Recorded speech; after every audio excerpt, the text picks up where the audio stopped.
Ladies and gentlemen, welcome to It's Rainmaking Time. This is Kim Greenhouse.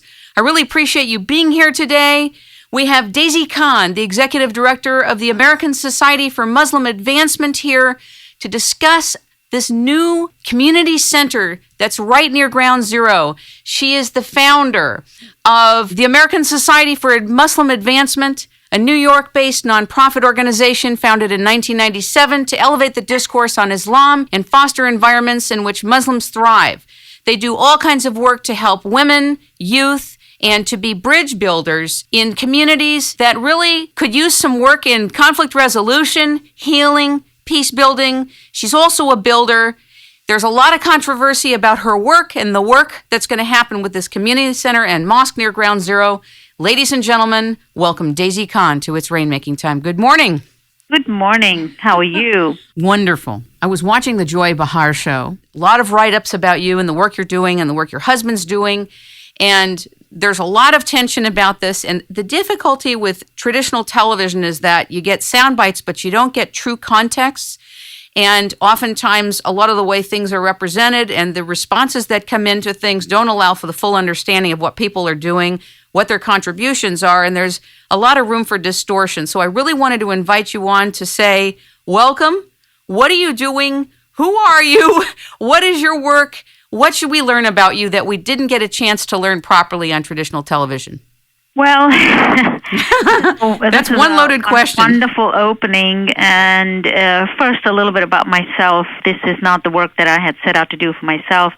I did have a corporate career for 25 years, and I had started this organization in 1997 to primarily cater to the Muslim community, to be a role model for how to balance faith and modernity.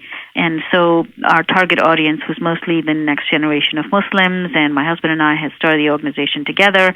And then 9/11 happened, and even though I had a corporate career, our organization began from being an in-reach organization to an outreach organization, where we began to reach out to the general public to alleviate the fears of people, to be the resource for anybody who wanted to learn anything about Islam. So a lot of the programs that we do today were a direct result of the questions that we received from the general public. And those questions were primarily explain to us why women are treated so badly in your religion, explain to us why your leaders don't speak out, and explain to us why Islam is the most violent religion. At least that was the perception. So in order to answer those questions, we didn't just want to answer them theologically. We felt that it was important for us to do some self-examination and to come up with the right kind of answer. And our answer was large-scale programmatic initiatives around the globe. So to answer the question of where are your leaders, we decided that we should cultivate new leaders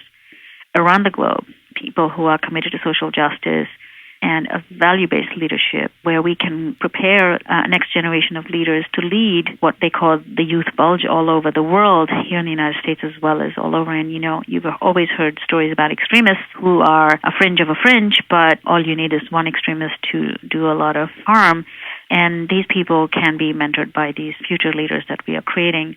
Our response to women's issue was an initiative called WISE, Women's Islamic Initiative in Spirituality and Equality, and it was primarily to bring together wonderful change makers, women on the ground, Muslim women leaders, who are already actively engaging in creating a change for women in their own locales, and to bring them together so that we can have an institution that speaks for Muslim women.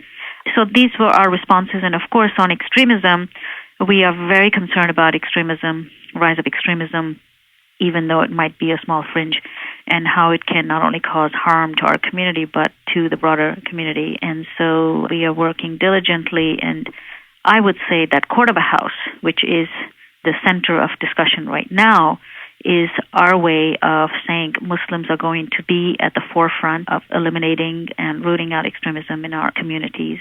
Alongside Americans, fellow Americans, we need to join forces by creating a space which can become an amplifier for the mainstream Muslim voice, not the extremist voices which have pretty much taken over our religion and have stolen the agenda from the global Muslim community. So Cordoba House is meant to be that place which is a counter momentum to extremism. I noticed that you're also a writer on, was it the Washington Post? Yes, Washington Post blog. Mm-hmm. I saw a lot of your work on the Washington Post blog, and if any of you listeners want to tune in and read her blog posts, they're really, really good and very thorough. Don't you think, Daisy, that the mainstream media, and this is not an attack on the mainstream media, but a great deal of mainstream media has been part of the problem of how Muslims are perceived throughout the world, at least in the United States? Well, the media has become almost another power in this country, just like we have our judiciary, our military, all these economy, all these powers that get separated from religion so that we can have a true separation of church and state. What's happened over time is that media in general can shape opinion and can shape perception one way or the other. So what has been very difficult for us is, even though our project is very well intentioned, here we are trying to heal the world, create a community center that caters to the broader public. We want to give back to New York City. We want to be part of the rebuilding process of Lower Manhattan. And yet this project has been seen or has been positioned by some media, certainly the tabloid media, as a 13-story mosque which is going to rise up and threaten the very existence of American values. And once it got shaped that way, everybody else ran with that same storyline.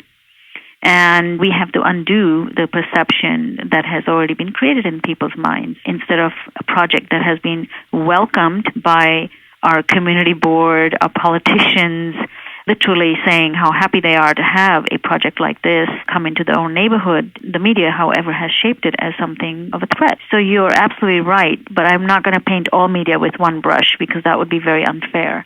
There are some very good, thoughtful media, like yourself and others, like NPR and many others, that have really taken the time to explore what this project is truly all about. So that's what we are hoping, that the perception will be changed by those people who genuinely care to tell the truth. Do you agree that there are kind of two factions in the 9/11 scenario?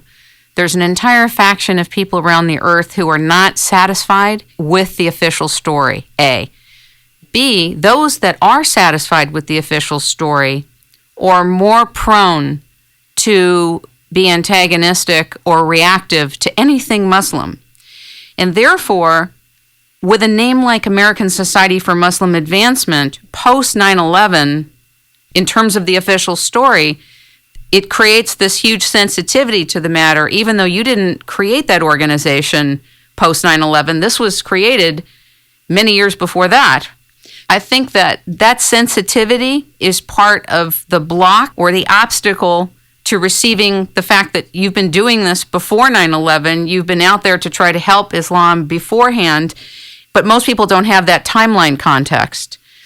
The other thing is that a lot of people say, if it's really an international place for, well, it is for Muslims, the center that you're creating or building, correct? Actually, it's not only for Muslims, it's Muslim-led. Okay. But it is meant to be a community center like YMCA or 92nd Street Y or JCC, any one of those community centers that is open to the broader community. So many of our activities are going to be open to not only social activities like culture and arts and recreation, but also we'll have a very strong thrust on interfaith dialogue. So other faith communities will be working with us hand in hand. Why do you think it is that, aside from the post 9/11 response, why do you think it is that there's such a fear of Islam?